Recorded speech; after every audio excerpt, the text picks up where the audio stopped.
Peace, peace. We back for another show. Let me see what YouTube was looking like. I thought I had to start all over.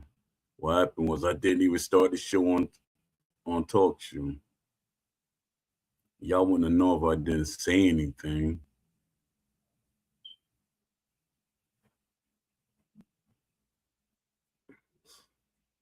I ain't saying anything. Let me see. Shout out to the brother Don D 205. Shout out to him. He's on Twitch, he's on Instagram, and he's on Twitter, X. Check the brother out. His show is at Eastern Standard Time. It's for me, I think about 12:20 or 12:15, something like that. I think that's when he started the show. But check him out at 12 a.m. So, check him out if you have the time. I know that's late for some of y'all, but, if you got time, check him out. Just type in and join his Twitch, just be a fan of his Twitch, help him get them numbers up. Maybe he'll get on earlier. But please support Don D, support Norton Block Solo. What his game is called? I forget the name. I apologize, Norton Block Solo. It's Cap Gaming or something like that. I forget. But because I got so many things on my mind. I'm an idea guy. When I be writing all that writing stuff, I literally be having ideas. Y'all think I be capping? No, I'm full of ideas. If it's not bacon, making stuff veganized things. If it's not drawing, painting, or I just think a lot of stuff. I'm like, I got that like the old school scientist, type of mentality. I'm always thinking of stuff to build or create. Always. That's why I know I will make the ultimate boxing video game. I know a lot of y'all be hating on me and stuff, and it's crazy because, hey, options. That's what options is for. You get an option for what you want. You ain't got to play the game that I want. But there should be options for the game that I want. These developers, they really playing mental games on y'all in this day and age. This day and age. I'm going to say it every show. This is not 15 and 20 years ago. Anything that you see in real life can be put in a video game. And bring any developer up here to debate me on it. Bring any developer up here and debate me on it. 100%. Anything you want in real life can be put in a video game.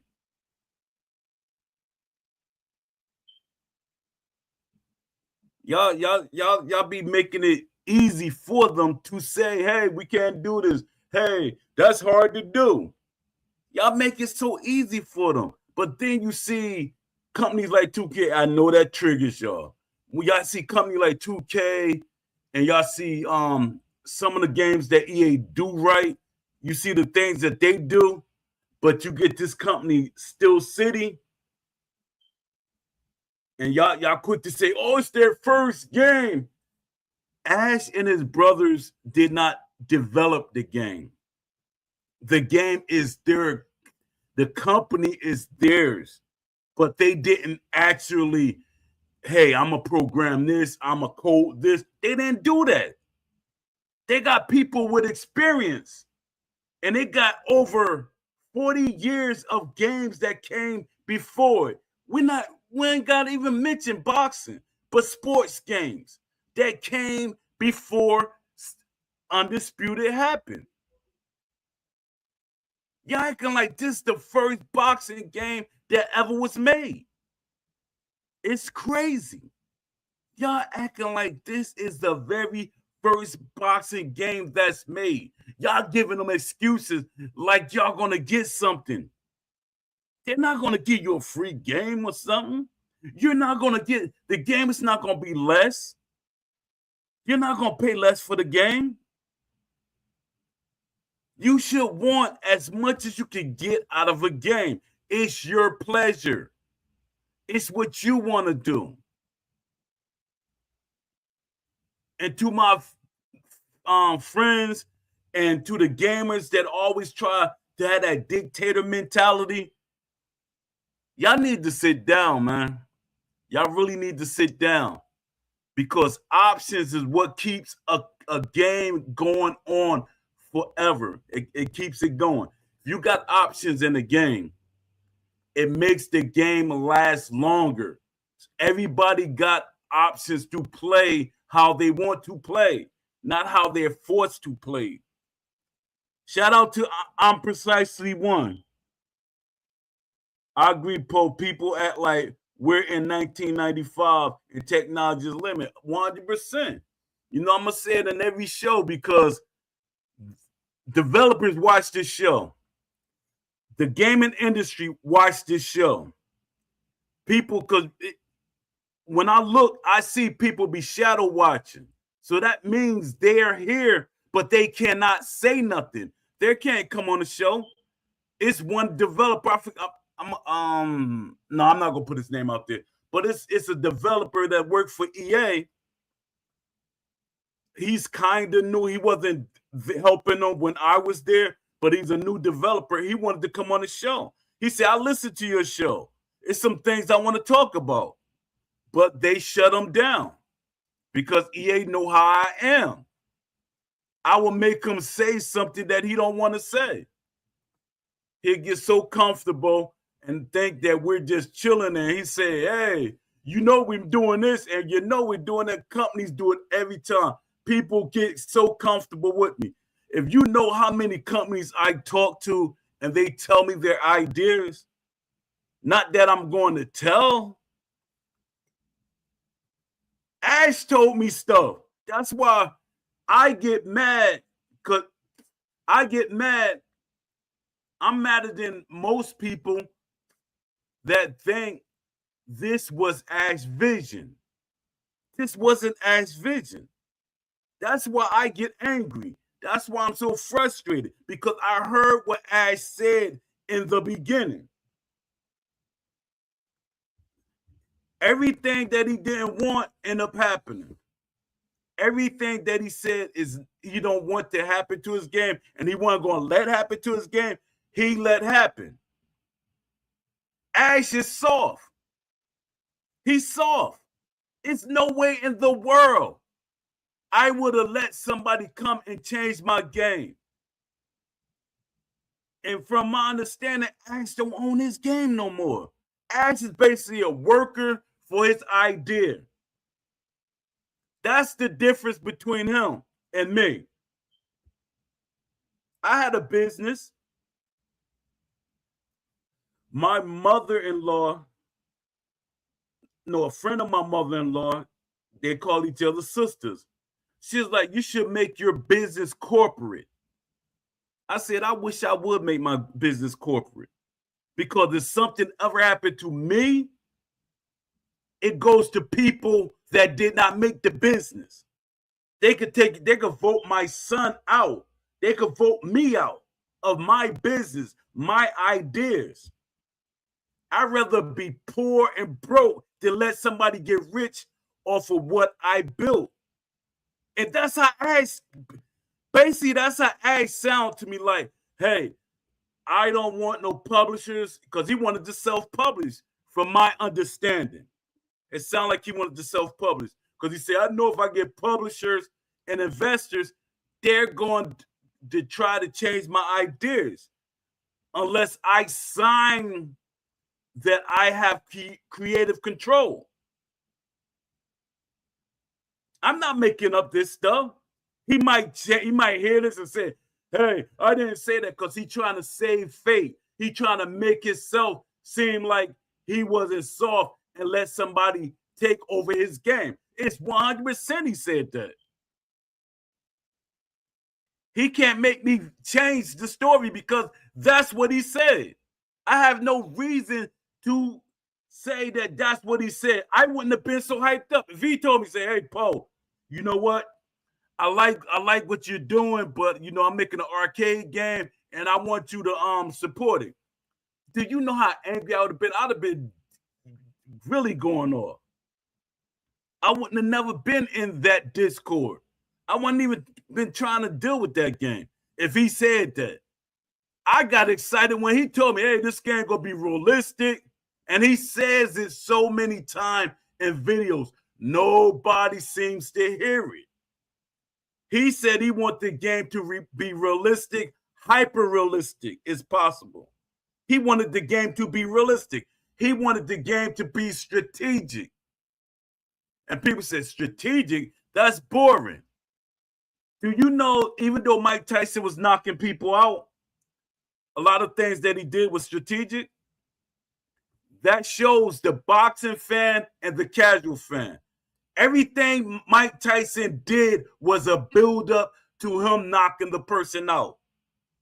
A lot of people knock people out. They build up to it. Or they see something that they're going to knock that guy out. Some people just box, boom, knock you out. That's strategy. That's strategic. But a lot of people don't know that. They're so ignorant. That's why when me and Ash was talking, a realistic boxing game, that's my saying, can make a hardcore fan out of a casual. I heard him say that one time. And he said some other quotes that I said. And I'm like, he's repeating what I'm saying. So it made me like, all right, we about to get something. But we didn't. So that's why I be so frustrated. That's why I be like over the top. A lot of people, they don't care. They always say, it's just a game. It's just something for our enjoyment. It's just like you saying, if you're a chess player or whatever kind of player you are, and they take something and change it around from what it is, you're going to be upset. If you're a football fan and they changed it because they did do some changes before and people was in an uproar. They was in an uproar. I'm talking about real football. People was in an uproar.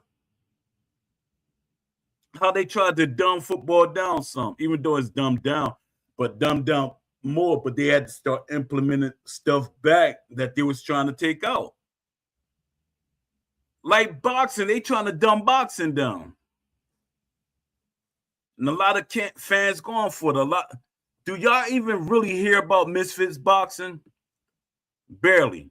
At first they was calling it, oh, we're bringing boxing back. We're good for boxing and stuff. Nobody really talk about Misfit boxing. Only the people that's fans of certain people. Those the ones that talk about Misfit boxing. People, they need to understand that what they're doing in Misfit boxing, even when they're doing that tag team boxing, that jump made me so angry. I'm like, tag team boxing? That show you the culture. Because nobody fights one-on-one anymore. You'll see somebody jump somebody and they think they are a man. We just jumped that guy. Yeah, y'all jumped him. Neither one of y'all fought on one-on-one. And the guy is not that big. You see how big that guy is? He's your size. But 2 of y'all, 3 of y'all, 4 of y'all, 5 of y'all jumped that guy. That's the way society thinks now. And that's crazy. But let me get back to what I'm talking about. We got to put pressure on Ash to go back to his old vision. And I Leafy showed me a video, and I think I talked about it yesterday, that they went back into the code, the modders, and they got the game to play like it played in the beginning. But I didn't watch the video because, for some strange reason, I think I'm gonna look at the video and be like, it's not really what I want. But I'm gonna eventually look at it. But shout out to I'm Precisely for being here early. Let me see how many people. 5 people in. All right. I'm gonna start reading my blog. That's when people seem to always pop in. I'm talking about everything else, but as soon as I start reading my blog and I can't see the chat, that's when people pop in. Trying to wait for my screen to load up so I can read my script. Yeah, it just puzzles me that it's so many prominent voices in the Discord, on YouTube and everything, but none of these people want to stick together. I asked a lot of these guys for favors, and none of them want to. They feel like it's irrelevant. It doesn't matter. It's not going to change nothing. And my thing is, nothing changes unless you try. Nothing changes unless you try. I learned that at an early age. Because I used to, I wouldn't have never boxed if I never tried. Even though I wasn't famous, went out there and made all the money, but I tried it. And I won amateur titles and stuff like that. I experienced something. I know I was a warrior because I always fought in school. I was always fighting. So I knew I had the warrior spirit. But in the end, it just took somebody to steal my spirit from me by putting me in a predicament that I wasn't going to let myself be a part of. My manager. All right. Who is Boxing Games actually made for? I know I keep saying that. Dad. Hold on. Let me see. I hope I'm not reading it. No, I'm not reading the same thing. Give me a second. I don't know why I write it on the same, on the in the same chat thing that I got. Let me see. All right. The psychology problem, why players don't stay. Here's something rarely discussed. Most boxing games fail because they never form a psychological bond with the players. Not excitement, not hype, a bond. Why? Because the games are built around performance, not experience. Players are rewarded for winning exchanges, landing clean shots, exploiting openings, but boxing fans bond with rounds that went wrong, styles that never fully they never fully mastered, fights they barely survived, boxers they didn't fully control. When a game only reinforced success, players never build attachment. They build habits. And habits don't create loyalty, they create burnout. How boxing games erase boxing IQ. This is uncomfortable, but it needs to be said. Many boxing games accidentally train players away from boxing intelligence. They reward constant engagement, constant offense, constant input. Real boxing rewards restraint, misdirection, delayed payoff, letting the other boxer make mistakes. When players are punished for slowing down, thinking, or disengaging, they don't learn boxing. They learn systems management. Over time, this creates a community that knows the game but understand boxing less than when they started. That's not just a design issue, that's cultural damage. The economic ceiling no one talks about. Here's the quiet limiter on boxing games. They often design under the assumption that players won't stick around long. You know who don't stick around long? Casual players. All right, I had to get that out of my system. They often design under the assumption that players don't stick around long. Depth won't be explored.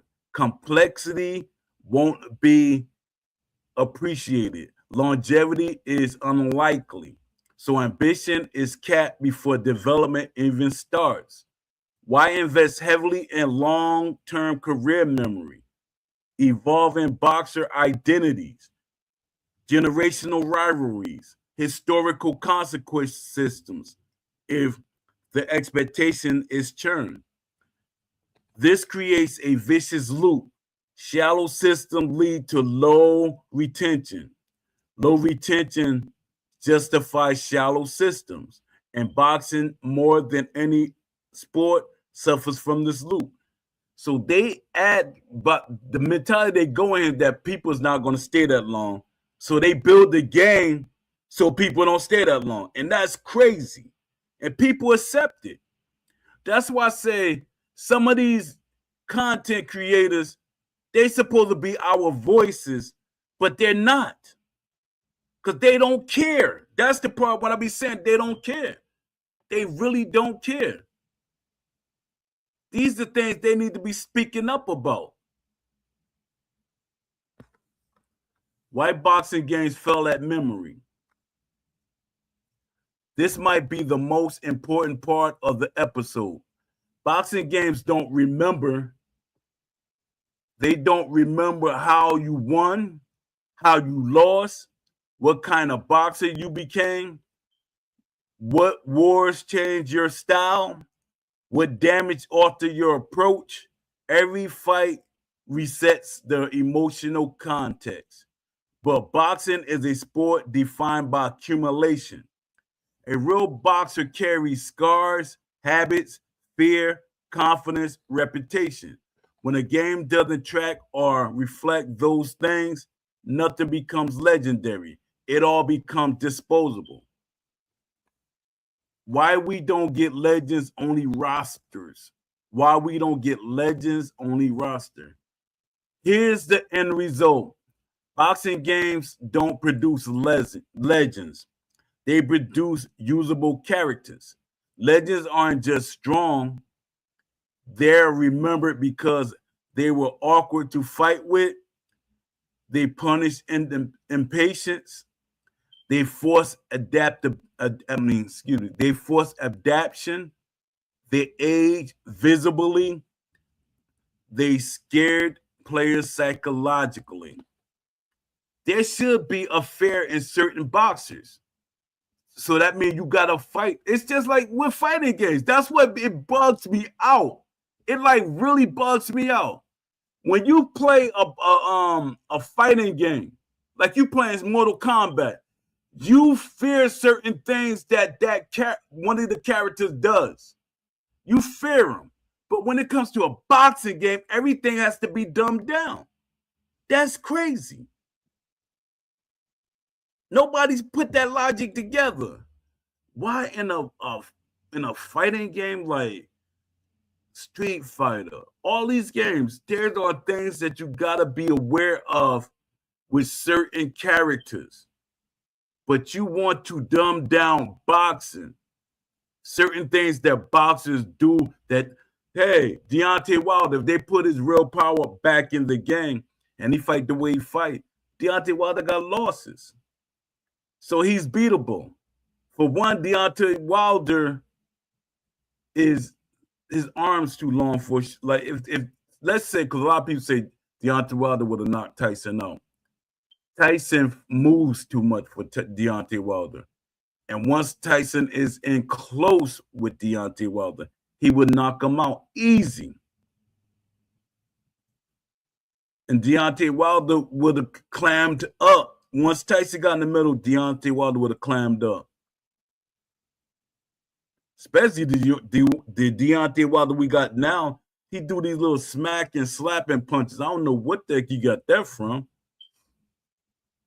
Let me see. Boxing games don't produce. I've read all that. All right. The hard truth about the community. This part is not aimed at devs. It's aimed at us.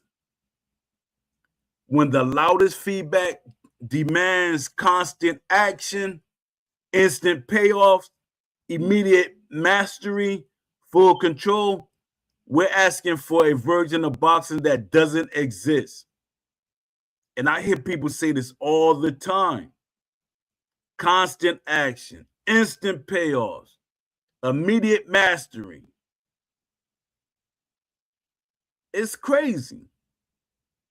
That shows you how much people know about boxing. They look at boxing as a knockout simulator.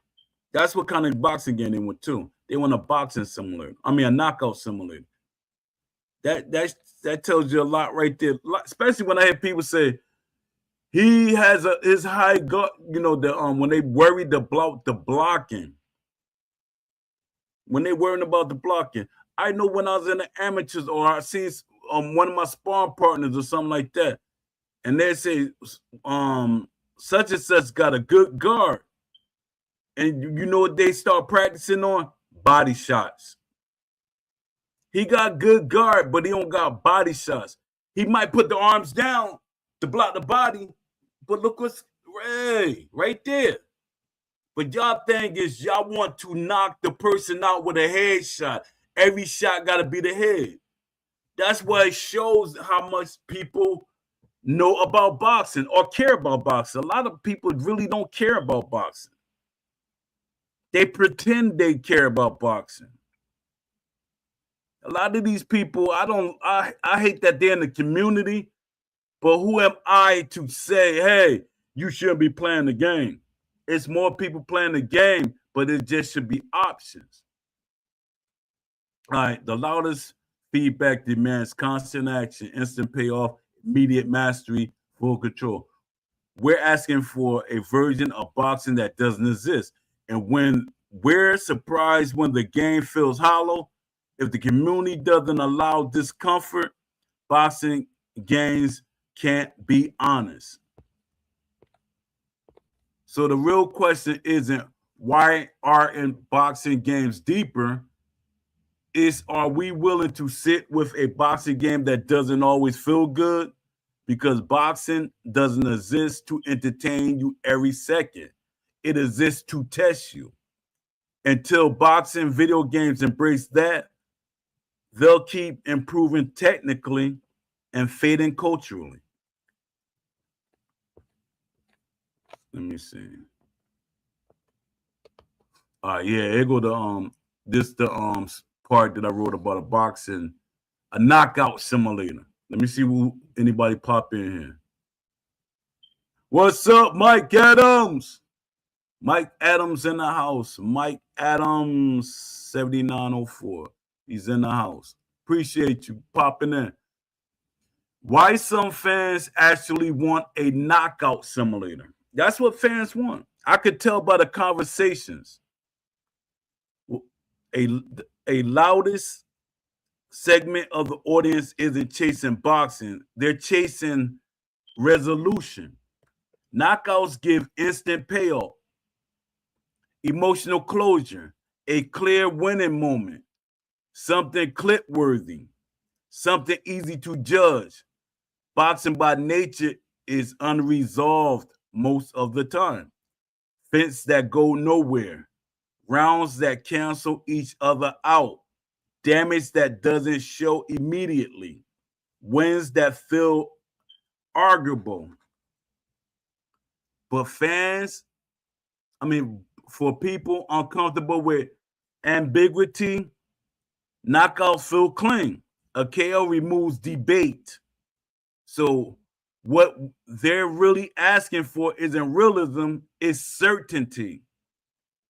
The dopamine loop problem. Knockout heavy design creates a loop. Short-term excitement, last feedback. Fast feedback, momentum leaning curve, reduce emotional risk. That's not boxing. That's reward compression. That's reward compression. When every fight trends toward a highlight finish, pace collapse, tension disappears, decisions lose meaning, defense becomes optional. You don't remember the fight, you remember the animation. Why this group is so loud? Knockout focused players dominate discourse because they produce shareable moments. Their frustrations are easy to express. This shouldn't be a KO. They feel robbed if spectacle doesn't arrive. But here's the key point. They aren't wrong for what they want. They're just asking for a different genre. Yup, it's a different game. The real danger for boxing games, the danger is the knockout fans exist. The danger is when boxing games tune systems around them, inflate KO frequency, flatten stamina consequences, exaggerate damage reactions. That's EA right there. Exaggerated damage reactions. That's EA. I remember Brian Hayes told me that. Exaggerated damage reaction. He had to give that exaggerated damage reaction to that's an arcade field. Reward reckless pressure. Now that I'm reading all of this is exactly what he said. But at that point, the game stops teaching boxing and start teaching impatience. And once that happens, you can't add death later. You've trained the audience out of it. Exactly. Boxing without knockouts is still boxing. Boxing without knockouts is still boxing. This is the part people resist. Some of the greatest fights ever. Some of the greatest fights ever had no knockdowns, went to decision, were won on inches, felt tense the entire time. If a game can't make a decision feel meaningful, it doesn't understand boxing. A knockout should feel like a culmination, a punishment for accumulated mistakes, a moment you earn, not a feature you expect every fight. The uncomfortable truth. Some fans don't want to box. They want to hit until the game ends. That's fine. But calling that a boxing video game is where the problem starts.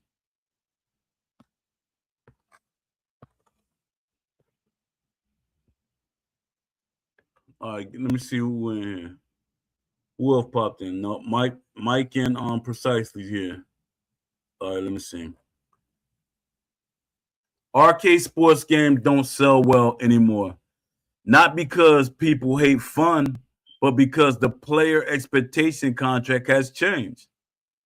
And disguising arcade systems as sim is a symptom of the shift, not a solution. Let's break it down cleanly.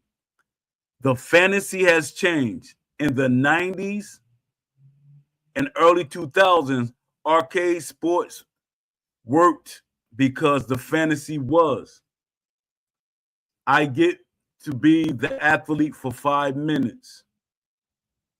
Exaggeration felt honest. Nobody expected the game to teach the sport. Today, players want something different, to understand the sport better after playing, to role play careers, rivalries, and decline, to feel like knowledge carries over to watching the real sport. Arcade exaggeration now feels hollow, not empowering. When a game pretends to be realistic but behaves arcade-like, it breaks trust. The internet killed arcade ambiguity. Arcade sports relied on private play. Arcade sports relied on private play. You lost. You shrugged and played again. Now every match is recorded. Every mechanic is dissected. Every imbalance is exposed. Every exploit becomes meta within days. Arcade systems collapse under scrutiny because they're not built to withstand analysis. So studios make them with sim language instead of owning the arcade identity. Studio masks them with the sim language instead of owning the arcade identity. Players have aged, not softened. This part matters. The core sports gaming audience is older, has less time, has more disposable income, and expects depth to justify purchase. Arcade games demand repetition. Sim games reward retention through meaning. That's why pure arcade sports struggled at full price. Hybrid modes are risk management, not vision. Hybrid modes are risk management, not vision. When studios offer casual, hybrid, and sim, what they're really doing is hedging fear. They're afraid to commit to a real identity, alienate any vocal group, educate players gradually, accept lower short-term engagement for higher long-term loyalty. So they ship a hybrid tuned for constant input, frequent scoring, forgiving mistakes, then label it sim to protect marketing. That's not design philosophy, that's insurance. Why disguise arcade? Why disguise arcade fails long term? When arcade is disguised as sim, hardcore players feel lied to. Casual players feel overwhelmed. Everyone feels the same game is off. It pleases no one deeply. True arcade games embrace exaggeration, are honest about it, are priced and marketed accordingly. True sim games accept slower onboarding, trust the audience, build systems that scale over time. Hybrids confuse expectations. Why companies don't just make two separate games? Because sports licenses are expensive. Split audience dilute revenue. Live service economics reward one ecosystem. Publishers fear niche labels. So instead of arcade game A and sim game B, they make one game pretending to be both. And boxing suffers the most from this because boxing already has low mass appeal, which is false. That's false. It relies on subtlety. It punishes impatience. The real answer. Hold up, before I go on.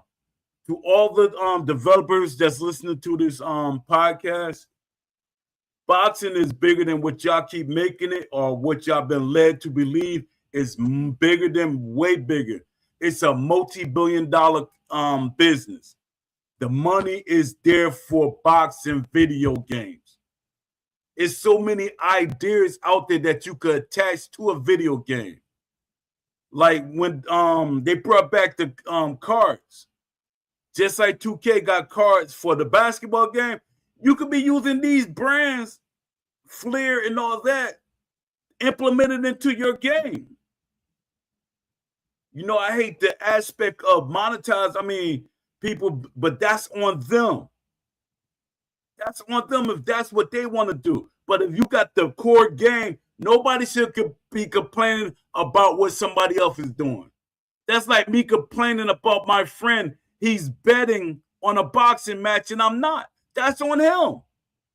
That's on him. So we got the cards and everything in the game. It makes it, us have more people to the game. It makes the game become a bigger game. That means it's going to be more games. It's going to be a deeper game. So people don't understand that. They always do, everything they do is selfish thinking. When I say things, if you listen to what I read or what I'm saying, I'm not saying things for what I want. Everything that I want, I'm not saying it. I'm speaking for, everybody. They could pick certain things out of it. You could pick little things out of what I say and be like, yeah, he's representing us.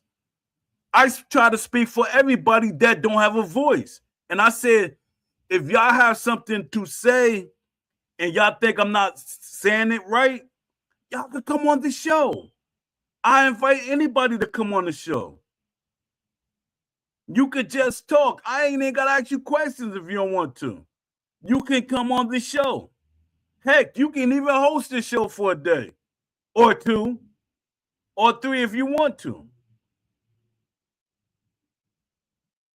That's what I'm a community person. Like I keep telling y'all, this is not Poe's show. This is our show. Yeah, I made the show, but it's for all of us. I want all of us to have a voice. And I'm trying to get these content curators to come on board. I'm trying to get them to help me.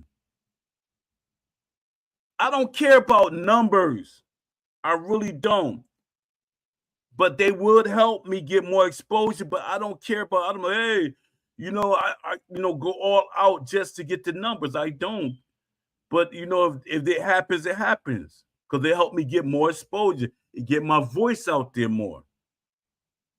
And I know a lot of y'all would love for me to represent y'all at a game company. And I'm not talking about Steel City, because Steel City, it seems like for some strange reason, they're scared of me. I don't care what they say. It seems like they're scared of me for some strange reason. I see the way I see how they hire people in the USA, and then they told me in the group chat that they're not hiring anybody from the US, but they hired all these people from the US. All right, let me stop ranting. The real answer nobody says arcade sports games don't sell because they don't respect the modern players' time or intelligence. And pretend arcade is realism doesn't fix that. And pretend that arcade is realism doesn't fix that. It just delays the backlash. Exactly. The hard but honest path forward. Studios have two real options. Option one, own arcade. If that's what you making, own it. Own it. Tell the feds, hey, you know what? We're making an arcade game. Price it accordingly. Market it honestly. Build it for short sessions. Accept its ceiling. Commit to simulation. No, that's option two. Commit to simulation. Layer depth. Teach through play. Embrace discomfort. Build memory and consequences. Everything in between is camouflage. Everything in between is camouflage. Hybrid. In between is a hybrid. So that's camouflage. And that's the thing that I'll be trying to tell y'all. We gotta tell them, hey, I'm in the survey. I gotta bring that up today too. The survey, we gotta push for the survey, because they're gonna keep saying it. And I'm gonna do a huge rant when they make Undisputed 2 and say, hey, this is what the community want.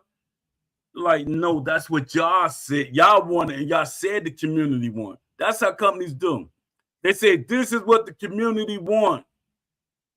And you ain't hear nobody in the community say that they wanted what their vision. That's their vision. The thing is, you got a studio full of people that's not boxing fans. Y'all keep acting like y'all boxing fans. A boxing game made by boxing fans for boxing fans. Sounds good, but y'all not boxing fans. One or two people don't make the whole studio boxing fans. So stop with the cap and stop trying to deceive people. All right, the real reason pure arcade sports struggle today, the market moved to identity games. Back then, arcade games sold because it was a party product. Slow sessions, big moments, low mastery requirements, pick up and play. Now most sports players buy games as identity products. I'm a franchise career guy. I'm a rank competition guy. I'm a sim head. I'm a builder creator. I'm a sports historian nerd. Arcade sports can still be fun, but it has trouble justifying full price, long-term retention, content roadmap, expectations. So publishers default to hybrid because it sounds like it covers every identity, even if it actually doesn't. Let me see what y'all saying in the chat. What's up, Lamont Davis? Lamont Davis has shown up. He's in the house. Salute, Lamont Davis. Appreciate you popping in. Why studios won't commit to arcade even if it would be cleaner? Why studios won't commit to arcade even if it would be cleaner? A licensing pressure. If you're paying for a sports license, you're implicitly paying for credibility. They're paying for credibility with sports license, but the boxes don't represent themselves. It's no credibility there. So I'm trying to understand, you paying for licenses for boxers, but you're not representing them accurately.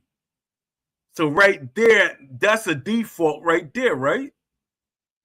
That should be a problem. Sponsors, athletes, sanctioning bodies, broadcasters, they want the game to look like the sport, not an interpretation. That sound weird. That sound weird to me. Because Steel City is not doing any of that. That's weird to me.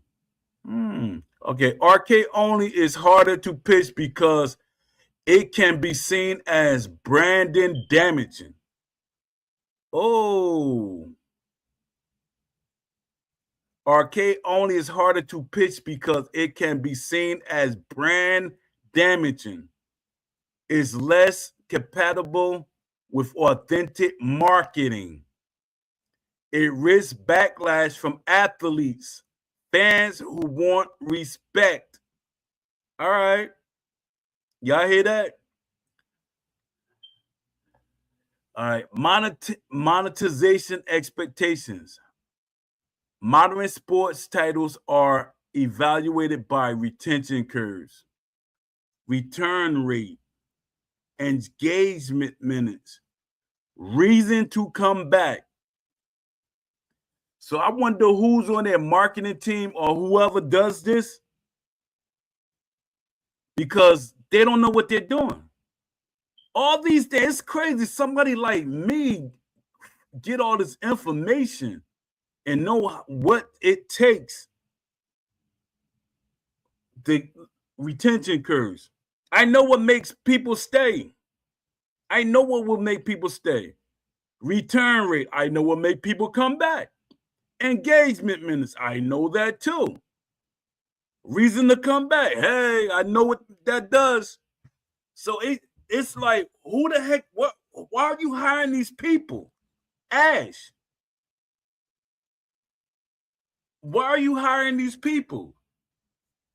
It's like they don't care about what you're saying.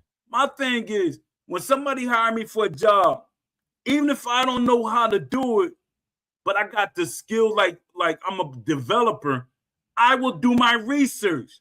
Shout out to Brian Brizzle Hayes. Shout out to you. He used to do his research, even though a lot of things he couldn't add. In his mind, I'm going to do it in the next game. That's how he was thinking. That's why it broke his heart so bad that there was not a Fight Night Champion 2. He kept asking for it. When he say he walking around the office beating the drum, that means he's walking around keep asking about it. When we gonna make another Fight Night Champion? Because his thing was, hey, we focus on the story. Now let's focus on the core game. He knew that we had modern technology. He knew it. And a lot of y'all be thinking I be capping when I be saying I know these people. I know them. I talk to them. And my thing is, I don't got to be over the top about me knowing certain people. I don't know him like, hey, I went to his house to eat and stuff like that, but we conversated many times. And we talk like 3 or 4 times in a week. We build a friendship. When my son went to when he went to college. No, even when he went to high school, I reached out to Brizzle, and funniest thing, I reached out to Will Kinsler. When my son went to college, because my son was going to college to be a game developer. And I reached out to Will because my son wanted to do an interview with a developer. That was one of his papers. He's like, I need to, he said, Bah, you know developers. Could you get somebody I could do an interview with? So everybody else that I was trying to get, they were busy working on projects. So I said, let me see, can I get Brizzle? Brizzle was busy because he didn't answer. When he answered, it was too late. And so I asked Will Kinsler. Will Kinsler, I forgot what Will did he answer? No. Guess who gave my son the interview? He told me to tell your son to give me all the answers. I mean, give me all the questions and I'll answer it for him. So my son gave him a list of questions, and he answered. It was Aimbot. Shout out to Aimbot. Even though I'm going to still get on you, shout out to Aimbot. I appreciate you, man. I appreciate you. I will always appreciate you. I'm going to always thank you. Shout out to Aimbot. But Undisputed is trash. To me.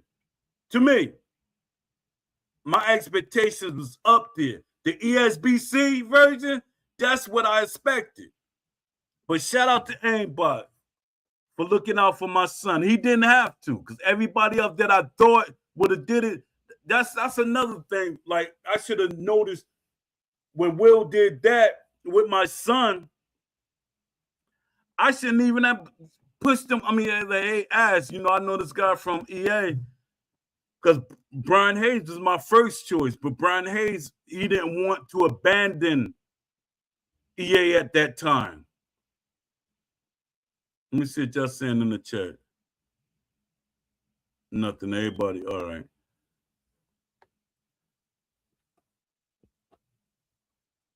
All right. Monetization expectations. Modern sports game titles are evaluated by retention curves, return rates, engagement minutes, reasons to come back. Arcade is often burst engagement. sim systems are sticky because they create long-term goals, rankings, careers, legacy, skill growth. So that's the thing that I don't understand with these so-called businessmen. They rather have the quick money instead of the long-term money. And you're going to get more. But their thing is, hey, let me get it now. Because you know what scares them too? Because they keep using that word niche, niche, niche. That scares investors. That scares everybody. Boxing is not a niche, and they're stupid. Even Stevie Wonder could tell you that boxing is a money maker. It's not a niche. It makes too much money. Look up what niche is. Too many boxing games have been made. It's not a niche game. It's not a niche sport or a game. That's bull. UFC and MMA is more of a niche than boxing is. Really. Because if y'all notice, like I think we was talking about it yesterday, why do y'all think that EA don't show the numbers for UFC? What's the sales? Only the first game. After the first game didn't make them numbers, they say, hey, we can't keep showing these numbers because the investors and Dana White going to see that. So we're not going to put those numbers out. Especially fans. Fans look at it and say, oh, that game, it ain't do that well, so why should I buy it? See, things like that, they always try to hide. All right. Publishers don't chase what's funniest today. They chase what's repeatable. Hold up. Publishers don't chase what's funnest today. They chase what's repeatable for 12 plus months. Review plus influencer optics. Review plus influencer optics. If a sports game is labeled arcade, it gets graded differently. Fun but shallow, not for purists. Great with friends, but studios fear that label because it limits audience size on day one. It limits it. Or that's why when they say, it, the arcade fans are more important. So why are you scared to label it as arcade? If you're saying that the arcade fans and the casual fans matter the most, why aren't you calling it an arcade game? So that means that the hardcore fan base and the boxing fans are more important. I will always say, as a businessman, the long-term money is better than the upfront money. Because the short money, it happens now. So what am I going to do later on? If I got money constantly coming in, that's better. It's crazy. All right, if a sports game is labeled arcade, it gets graded differently. Fun for shallow, not for purists. Great with friends, but studios fear that label because it limits audience size on day one. So they call it sim. Keep arcade tuning and hope nobody notices. And you got people that tell you that they will argue you up and down that Fight Night Champion is a realistic boxing game.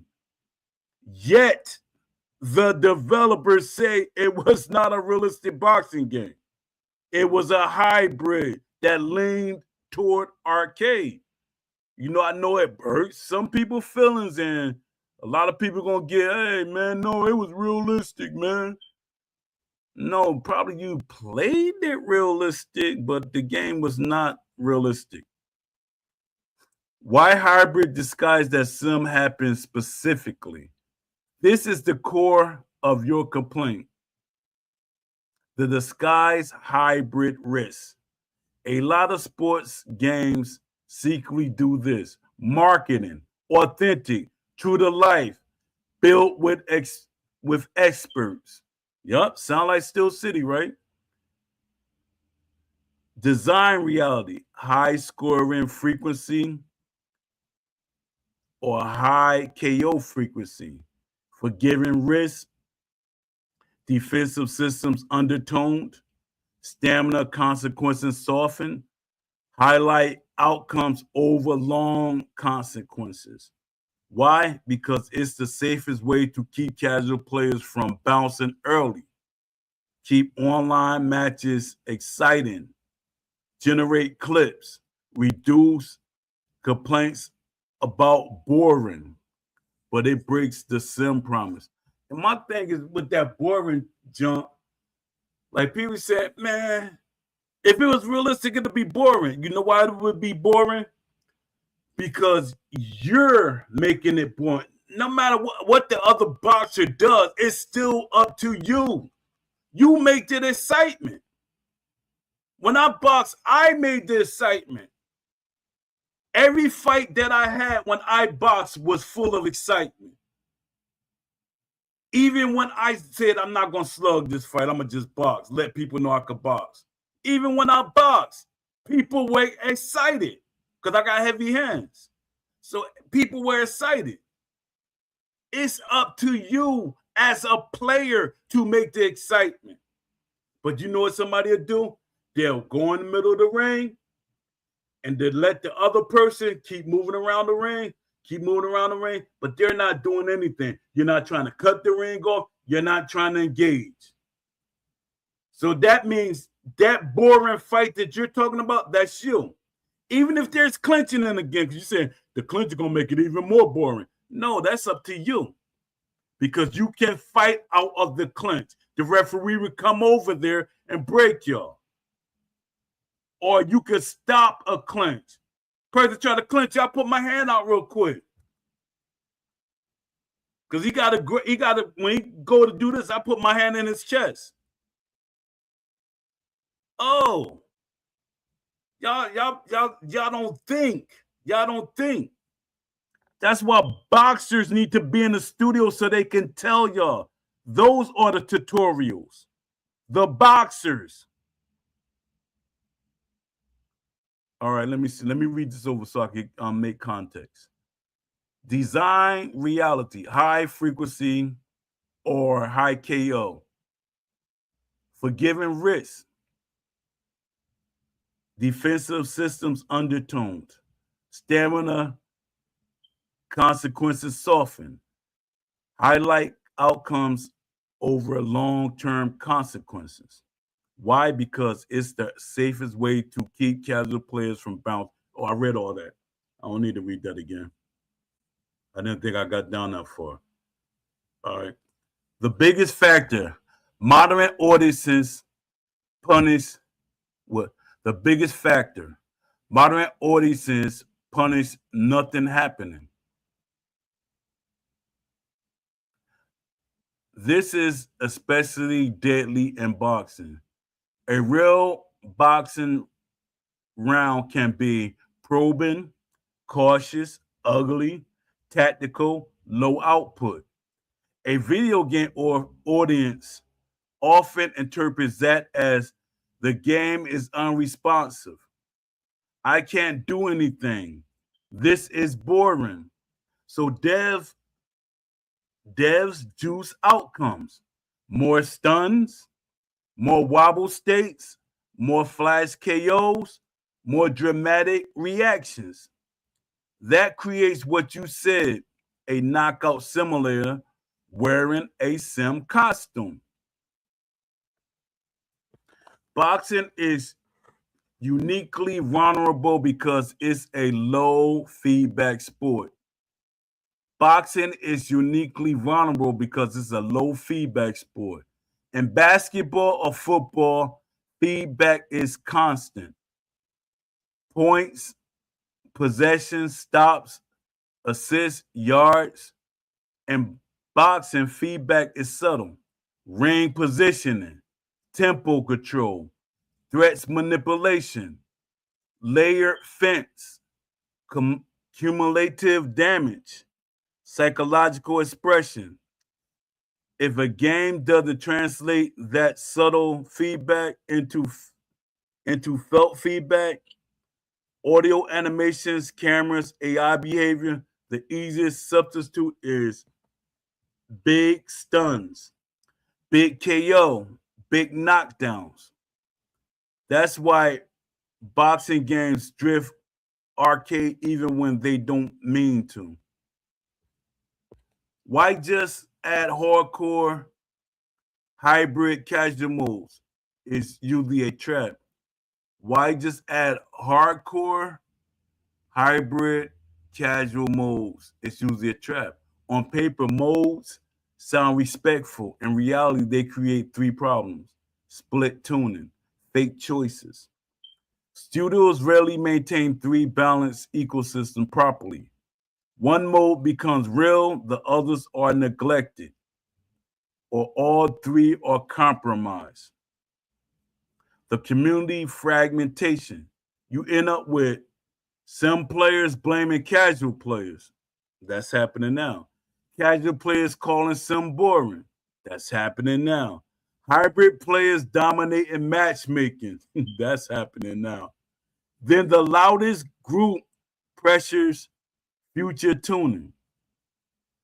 The lie becomes structural. Even if hardcore is closer to sim, if the main market experience is hybrid, the public narrative becomes this is sim, even if it isn't. The fix, one core philosophy: layered accessibility without lying. This is the blueprint that solves what we're complaining about. Principal sim core accessibility interface, not three modes if that's not what you want.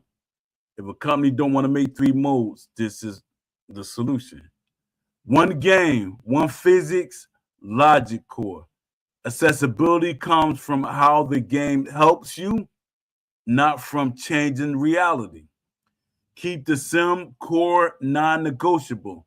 For boxing, that means stamina has teeth, damage is cumulative and contextual, defense matters and is reliable, ring position has real consequences, KOs are rare, both terrifying and earned. Accessibility comes from coaching layers, not arcade tuning. Instead of casual mode making you stronger, it gives you better tells, better guidance, better default decisions. Examples: auto foot placement assists, helps you not cross your feet.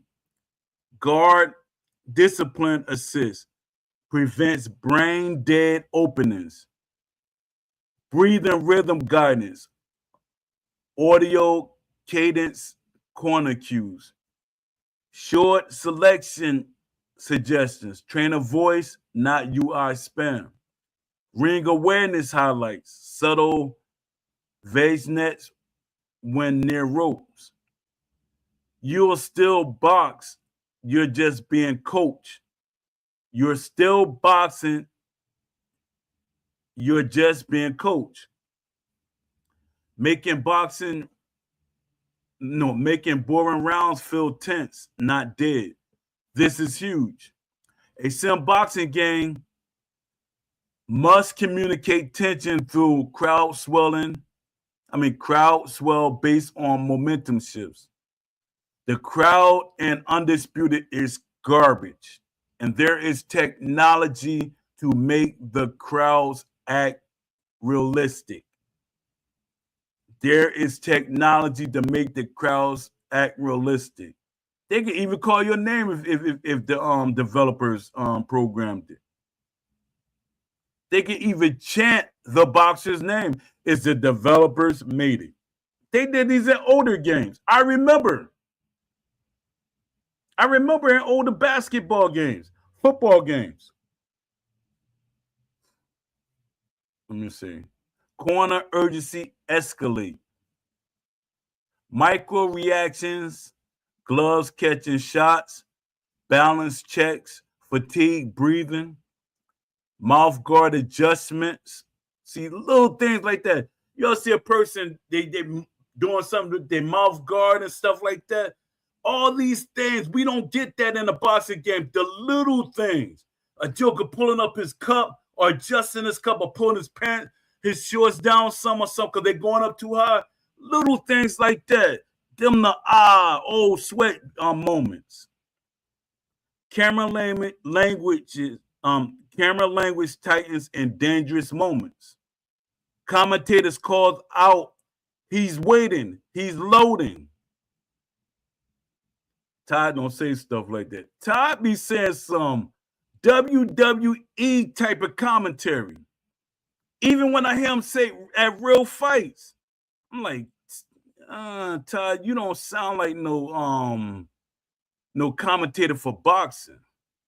And he got the nerve to be arguing with people that really know boxing. That's the junk that be getting me heated. Then the low output rounds feel like chess, not inactivity. Let me see. Make knockouts a consequence of bad decisions over time. The game needs to teach the player with truth. KOs are the last page of a story, not the first paragraph, even though they can be the first paragraph. They could be the first letter, first two letters, KO. Mechanically, early knockdowns should be rare unless there's a huge mismatch. I've seen this in a game before. Can't remember right now. I've seen stuff like this. Repeated patterns should be punishable predictably. Late round fatigue should make defense degrade naturally. Accumulated damage should change reaction and balance. Let me see what y'all saying in the chat. Nobody popped in. Let me see how many people is ghost watching. We got 26 people that popped through. Let me see. All right. Matchmaking should protect some values.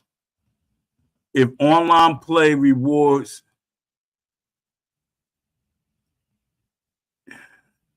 you only live once pressure, the whole game slides arcade. So scorecards must reward control and clean work. Ref behavior should break up nonsense, clinch spam, or penalize. Anti-cheese system, predictability, penalties, stamina tax, accuracy decay.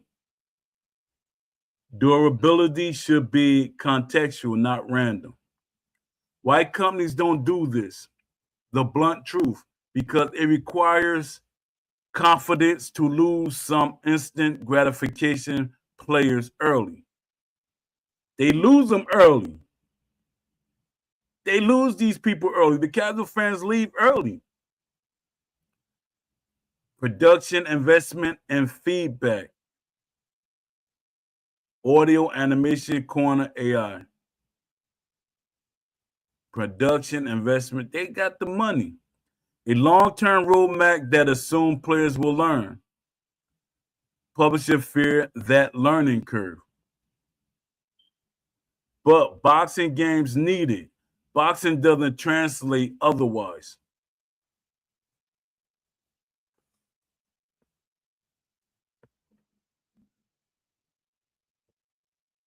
Let me see. All right, my Q&As. Why do boxing games struggle to make players feel responsible for their own losses? Most boxing games externalize failure. Losses feel like bad hit detection, RNG, the game cheating, animations betraying the player, instead of poor ring control, wrong tempo decision, impatience, predictable patterns. When failure doesn't feel earned, players don't reflect, they complain. A true boxing game should make losses feel embarrassing, not confusing. Exactly. They should feel embarrassing. I remember my first pro loss. That was embarrassing. My first pro loss was embarrassing. And I have family there. Why do boxing games rarely teach players how to lose rounds intelligently? I know y'all say, well, lose a round intelligently. Why do boxing games rarely teach players how to lose rounds intelligently? There's almost no concept of strategic concession. Real boxers give away rounds to recover, minimize damage instead of chasing wins, survive with intent.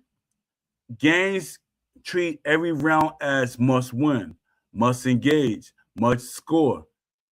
That trains players into bad boxing instinct and erases a huge layer of fight IQ.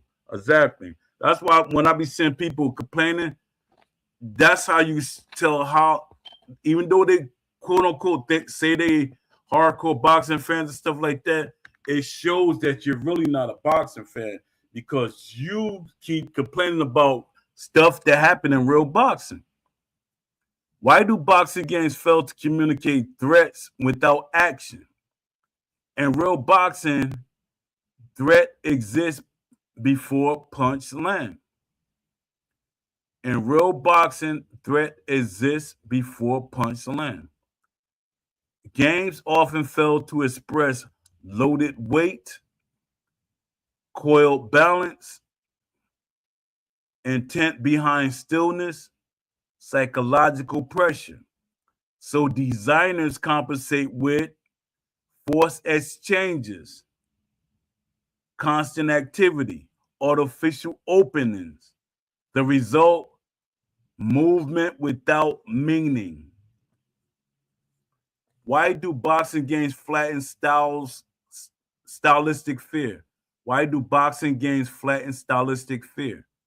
Some real boxers scare opponents before the bell.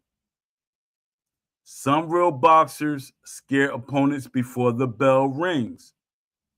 Games rarely simulate reputation, prior fight outcomes affecting AI behavior, boxers becoming hesitant based on past damage, psychological crossover between fights. Every fight starts emotionally clean. That's unrealistic and it kills legend building. Why do most boxing games treat durability as a stat instead of a history? Durability should be remembered, not assigned. A boxer chin isn't just a number, it's what they've been through, how they've been hurt, how recently, how often. Resetting durability every match erases narrative continuity. Why do boxing games avoid letting boxers become worse over time? Most games are terrified of regression, but boxing careers are defined by slow reaction, declining legs, loss of confidence, compensatory habits. When decline isn't playable, careers feel artificial. Everyone becomes immortal unless scripted otherwise? Why is spacing undervalued compared to strikes? Range control is rarely felt. Games focus on punches thrown, punches landed, but rarely reward denying angles, forcing resets, cutting exits, making the opponent uncomfortable. That turns boxing into hit trading instead of space management. Why do boxing games struggle to make defense feel like offense? Why do boxing games struggle to make defense feel like offense? And I know this go way over some people's head. Defense is usually reactive. Defense is usually reactive. Real boxing defense baits mistakes, drains confidence, manipulate rhythm, creates hesitation. Games often treat defense as not attacking, which makes it feel passive instead of predatory. Why do boxing games rarely punish predictability properly? Predictability penalties are often too light or too binary. In real boxing, repeated patterns get punished brutally, not instantly, but inevitably. Games either ignore patterns or push them suddenly with a stun KO. Neither teaches adaptation. Why do boxing games feel exhausting instead of draining? Why do boxing games feel exhausting instead of draining? Fatigue is often presented as a visible meter, slower movement, weaker punches, but real fatigue is decision fatigue, hesitation, loss of discipline, mistake creeping in. Games simulate tired bodies, not tired minds. Why do boxing games rarely reward patience explicitly?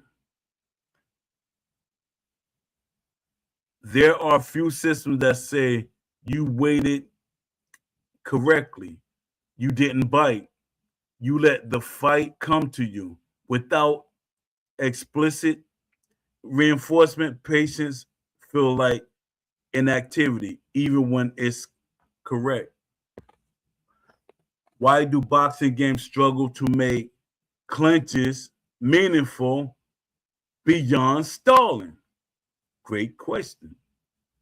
Clinching should sap energy, frustrate, shift momentum, communicate desperation or control. Instead, they're often spammed, broken instantly, or ignored. That removes the entire emotion language from boxing. Why do boxing games rarely simulate corner panic?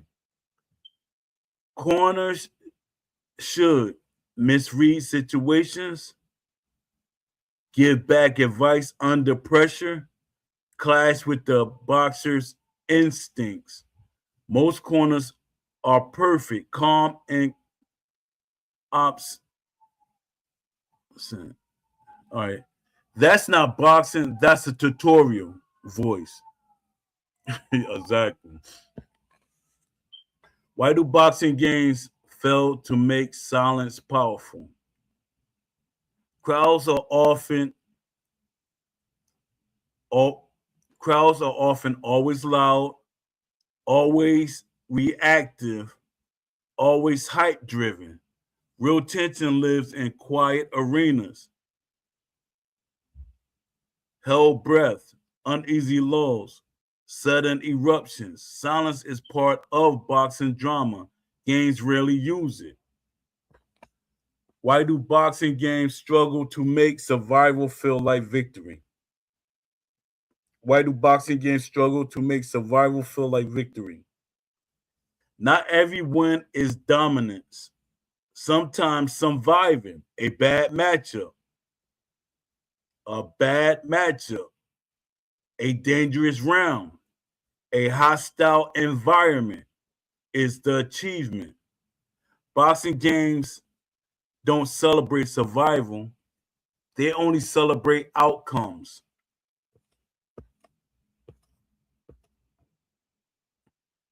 A boxing game doesn't fail when it's hard. It fails when it refuses to teach responsibility, memory, and consequences. Not everything needs to feel good. Some things need to feel earned.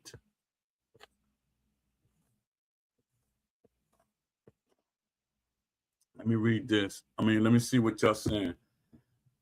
No new people in the chat? All right. Let me see how many people ghost watching.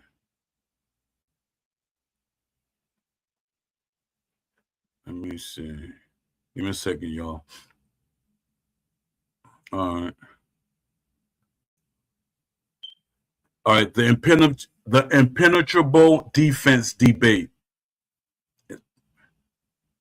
Does impenetrable defense exist in real boxing? Does impenetrable defense exist in real boxing?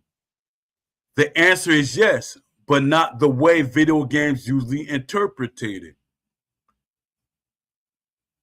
In real boxing, impenetrable defense is situational, temporarily, and conditional, style dependent.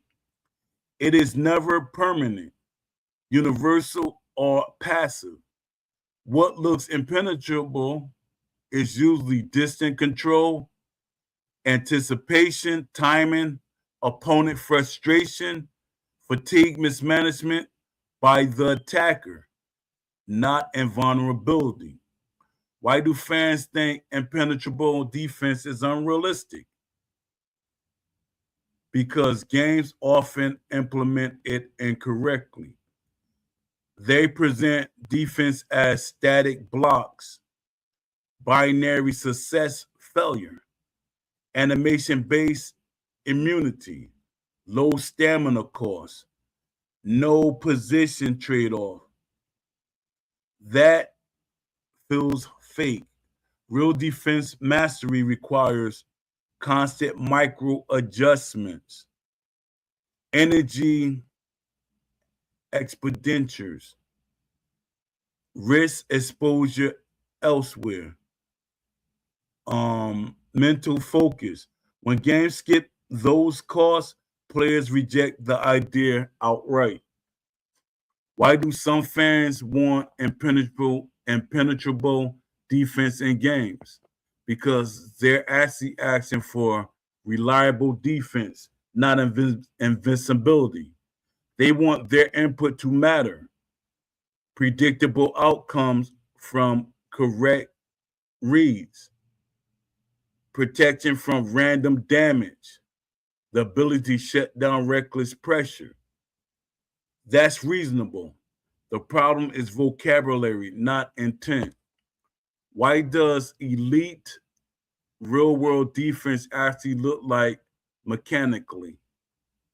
Elite defense in boxing is angle denial, not punch negation.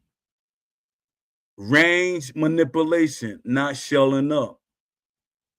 Pattern reading, not reaction speed alone.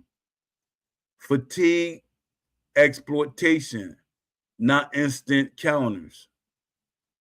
It reduces opportunity, not damage directly. Most games skip this layer. Why do boxing games struggle to represent this correctly? Because defense excellence is invisible. It doesn't create highlights, spike meters, generate obvious feedback. So games compensate with super blocks, super slips, reduce hit detection, stamina drains on attackers. That's easy to show, but it's wrong. Can a boxing game allow moments where a boxer feels untouchable? Yes, only in windows, not states. Example of valid untouchable windows. Opponent is exhausted. Opponent is predictable. Ring position is controlled. Rhythm has been broken. Timing has been solved. These windows should close. These windows should close quickly. Reduce upkeep. Collapse under pressure shifts. Untouchable is a phase, not a mode. Why does permanent and penetrable defense break boxing games? Because it removes the sport core tension. Boxing is built on eventual breakdown, creeping mistakes, fatigue-induced openings, psychological erosion. If defense never cracks, rounds become meaningless. Adjustments don't matter. Pacing collapse. Fights feel sterile. Real boxing is about when, not boxing is about when, not if defense gives. Should elite defense boxers in game be harder to hit than average? Absolutely. But not because they absorb more punches. They should be harder to hit because they rarely present targets. They punish overcommitment. They force resets. They dictate tempo. They control space. Hits, miss should feel earned, not blocked by stats. How should a game punish attacks on elite defense? Not with instant counters every time. Punishment should come as stamina waste, rhythm loss, positioning loss, frustration buildup, predictability exposure. The attacker should feel like they're losing the fight without being hurt yet. That's boxing. Why does this debate keep resurfacing in the community? Because most boxing games fail to separate defense from damage reduction, failure to model anticipation in spaces, fail to communicate defense success clearly. So players default to extremes. Defense is usually, defense is useless or defense should be unbreakable. Both are wrong. There's no such thing as permanent impenetrable defense in boxing, but there are moments where a boxer makes you feel like you can't touch them. Games should chase that feeling, not immunity. Defense should collapse slowly, visibly, and inevitable, not instantly and not never. If a boxing video game let defense be invincible, it isn't simulation boxing. If it makes defense unreliable, it isn't respecting boxing. The truth lives in the pressure between the two.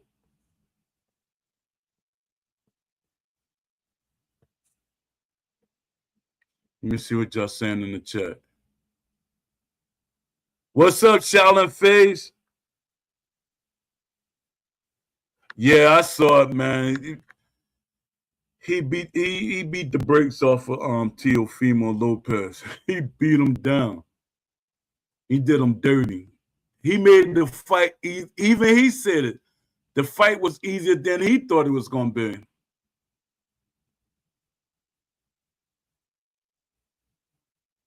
All right, let me see. What is this? All right. Why does it bother someone playing a boxing game when someone is constantly blocking their head? that bothers people. They literally, it bothers them when somebody blocks their head. All right. The real reason it bothers players, when someone keeps blocking their head, the attacker feels like their inputs are being ignored. The game isn't responding. The efforts isn't producing feedback. They're being denied, not outplayed. In games, denial feels worse than failure. Getting countered feels fair. Missing feels fair. Being stuffed repeatedly feels like the system is broken. That emotional response has nothing to do with boxing realism. Blocking triggers a "why isn't the game let me play" response. Most video games condition players to expect every input to produce visible impact. Offense to create reactions, aggression to be rewarded. Head blocking interrupts that loop. So instead of thinking I'm I'm being read and shut down, players think the game is cheating me, especially if block stamina cost is unclear. No visible opening appears. Punches don't move the guard. There's no audio animation feedback. The brain reads it as dead input. Why this reaction is stronger in boxing games than other genres?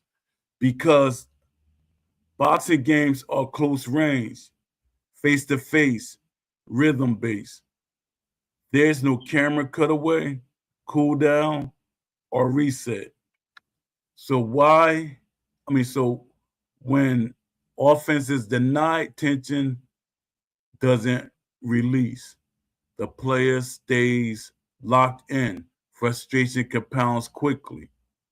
In shooters, you reposition. And fighters, you reset naturally.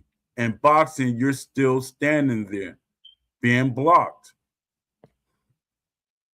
The hidden expectation players bring in. A lot of players subconsciously believe if I'm attacking, something should give. That's not boxing logic. That's action game logic. That's what I be saying. Everything that I be hearing people say with a boxing game, it sound like it sound like fighting game logic. It's like they talking about other games and they bringing all these things into a boxing game. That's not the sports or boxing game logic. When boxing games allow defense to halt offense without immediate punishment, it clashes with years of conditioning from other games.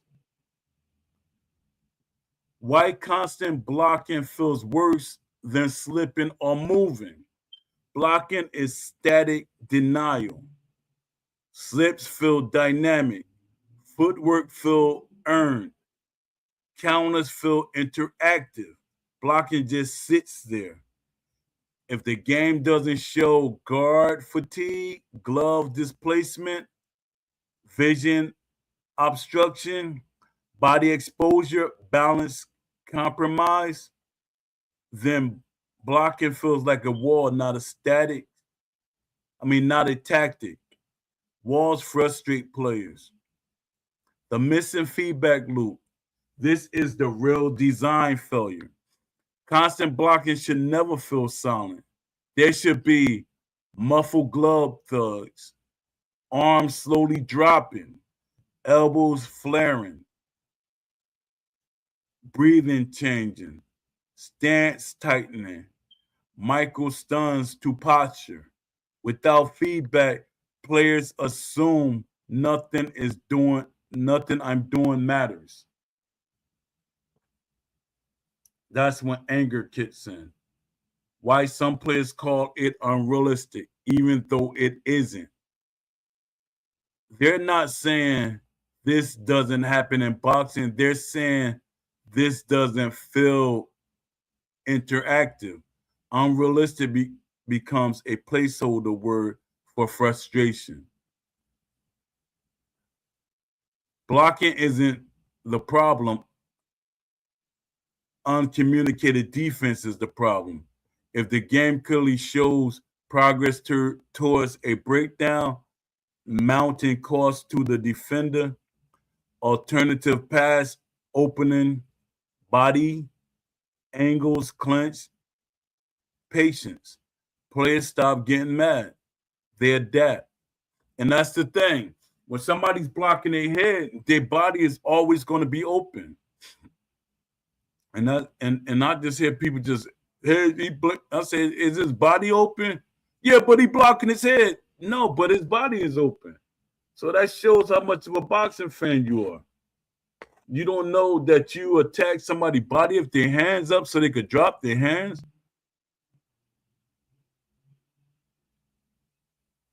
Let me see. Let me see just saying in the chat.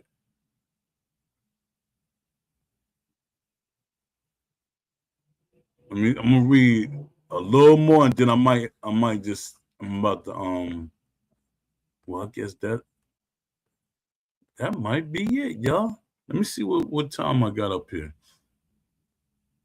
All right, I'm about to log out because seeing like there's no movement in the chat, but I appreciate y'all anyway. Everybody that came through today, I appreciate y'all and salute to everybody that showed up. Charlene Fraze, shout out to Lamont Davis, shout out to Mike Adams, shout out to Precisely, shout out to Don D 205. I appreciate you, brother. Shout out to Lord Bama didn't come in today. Shout out to Lord Bama. Shout out to Leafy. Shout out to AJ Pax. You know, shout out to JMMA. He made it here. He been coming like every other day, almost seemed like. But shout out to JMMA and everybody that listen to this podcast and to the developers that's watching this show. Please just hit me up. Just say, hey, I listened to your show, and that's it. I had no more questions. I mean, I don't ask you anything. Just let me know so I can make sure, so I can be like, yeah, they do listen to us. I'm not going to say your names or what company y'all from, but I can be like, yeah, they do listen to it. And, you know, I like really have some confidence. But I know y'all do, but, you know, just to like literally see y'all say it. You know, like, hey, Poe, what's up? I listen to your show. I like it. That can't get you fired from your job just because you listen to a person's show. You're not committing to anything. Hey, Poe, I like what you're saying.